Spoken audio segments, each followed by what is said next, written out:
Looking live at President Donald Trump giving some impromptu remarks there in his office. We are wanting to know if he has anything to say about anti-ICE protests, not only in Southern California, not only in Northern California, but now spreading to other states. He's also talking about FEMA and wildfires. Here are just some of his comments from moments ago. The Insurrection Act deal with the situation in California. If there's an insurrection, I would certainly invoke it. We'll see, but I can tell you last night was terrible. The night before that was terrible. We have, as you've seen, it was on most of your networks, people with big, heavy hammers pounding the concrete and pounding curbs, pounding it, breaking up all, and handing these big chunks of concrete to people. And they were taking that concrete, going up on bridges and dropping it into the roof of a car. They were throwing it at our police. They were throwing it at our soldiers that are there. And we got it stopped, and we have them in custody right now. Look, if we didn't get involved, right now, Los Angeles would be burning, just like it was burning a number of months ago with all the houses that were lost. Los Angeles right now would be on fire, and we have it in great shape. We're not playing around. How will you determine whether or not there is an insurrection? Well, you'll take a look at what's happening. I mean, I could tell you there were certain areas of Los Angeles that you could have called it an insurrection. It was terrible. But these are paid insurrectionists. These are paid troublemakers. They get money.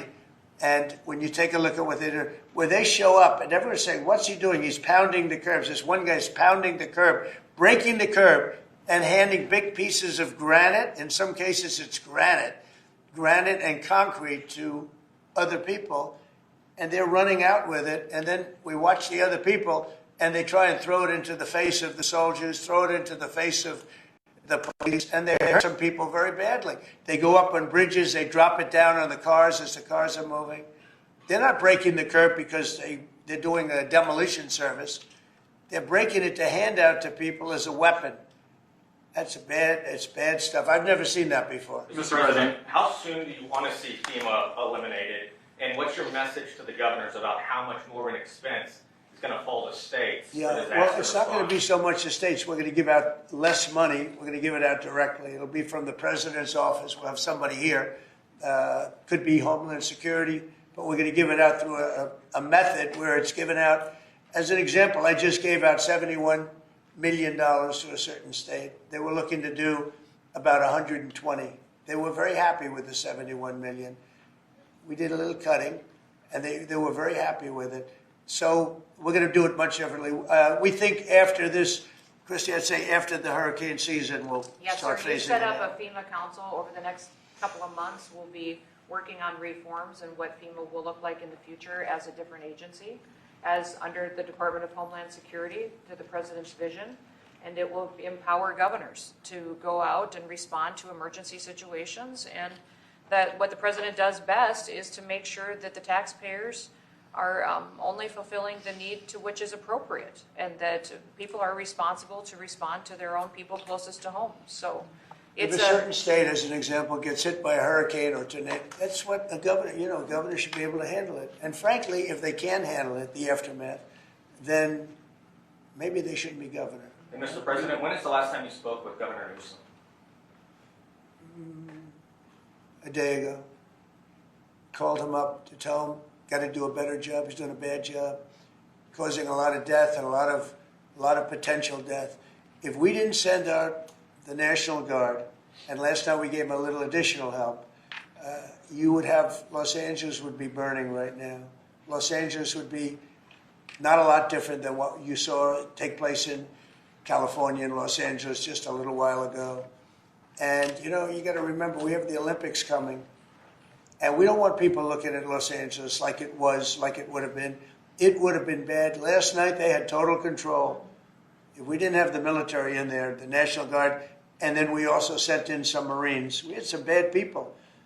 We have people, they look in your face and they spit right in your face. They're animals. And these are paid insurrectionists. These are paid troublemakers. They're agitators. They're paid.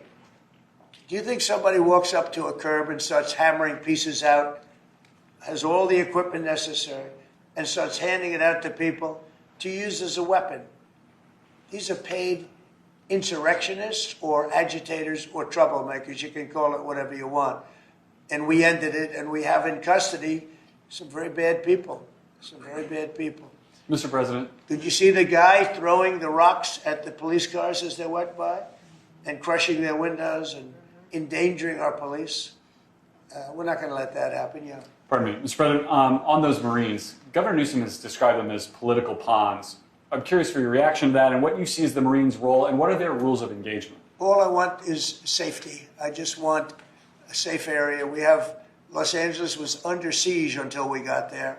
The police were unable to handle it. You could speak to the chief. He said it on television 3 nights ago. He said, this is more than we can handle. They said that.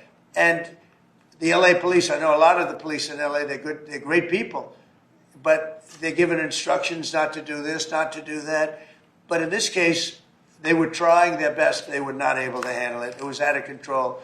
When we got there, and you have to remember, I've been here before, and I went right by every rule, and I waited for governors to say, send in the National Guard. They wouldn't do it. They wouldn't do it, and they just wouldn't do it. It kept going on and on, got worse and worse. And in Minneapolis, that city was burning down 7 days, and I said, I don't care. The governor, who's a governor that just happened to be running for vice president, a total, you talk about an incompetent governor, he's an incompetent person. That he was picked, well, I was actually very happy he was picked for other reasons.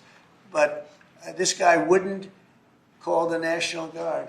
And we ultimately just sent in the National Guard. We stopped it. But that was after 7 days. And I said to myself, if that stuff happens again, we've got to make faster decisions because they don't want to do it. The radical left, it's usually radical left, and it's usually governors that are Democrat, and they don't want to call them in. They don't want to save lives. They don't want to save property. They don't want to call them in. I don't know what it is. We sent them in, not early, we sent them in late as far as I'm concerned. But big problems, as you know, 3 nights ago, big problems were ensuing. If we didn't send in the National Guard quickly, right now, Los Angeles would be burning to the ground.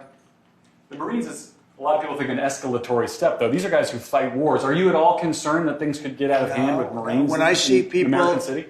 Throwing concrete into cars, when I see people, the kind of people that I saw on your network doing danger to the police and to the military and to the National Guard, no, it's okay. You know, you start running out of people when you have 2,000 people from a National Guard standpoint. We have a very big military, but the National Guard, they needed a little extra help, and we sent them a little, and we did a great job last night. We had, well, you got a lot of cars go up in smoke and flame, and a lot of bad scenes, but it was pretty minor by comparison. This morning it's very calm. We'll see what happens later. But they know if they go there, they're not going to get anywhere because we have the National Guard there. We backed it up with a number of Marines, yeah. Mr. President, do you agree with Governor Abbott soon signing legislation to mandate the 10 Commandments in school classrooms? Having to do with what? Governor Abbott is soon going to sign legislation to mandate displays of the 10 Commandments in school classrooms. Do you support him? I have to take a look at it. I'm going to have to look at it. Will the National Guard be in California indefinitely? How long will they be there until you think? Until there's no danger. It's easy. Look, it's common sense. You ask me that question. When there's no danger, they'll leave. You would have had a horrible situation had I not sent them in. Horrible. You'd be reporting on a lot of death and a lot of destruction that's not going to take place. I think if you look, every night it got less and less. They were met with very strong force, the bad people, the bad, sick people that do what they do. But these are paid people in many cases, not in all cases, but in many cases. And they really are, they're agitators. I was wondering if you had any response to Mexican President Sheinbaum, who condemned the violence there. Have you been in touch with her at all? Said what? I was wondering if you had any response to what Mexican President Claudine Sheinbaum said. What'd she say? She condemned the violence in L.A. Oh, I do too. Yeah. Have you been in touch with her at all? Well, you think I don't condemn it? I condemn the violence in L.A., ladies and gentlemen, but I also stopped the violence in L.A. And by doing what I did, I stopped the violence in L.A. That would have been, I think, maybe I'd ask Christie to speak to that. That would have been an unbelievable tragedy. We would be talking, I don't know that would even be here right now. It would have been so bad. I'd probably maybe be out there. I don't know. But Christy, could you speak to that? Absolutely. So in 2020, I was a governor of a neighboring state. You're listening to President Trump answering some impromptu questions regarding the situation down in Southern California, anti-ICE protesters, and what has been a situation where in pockets of Los Angeles, we've seen some violence.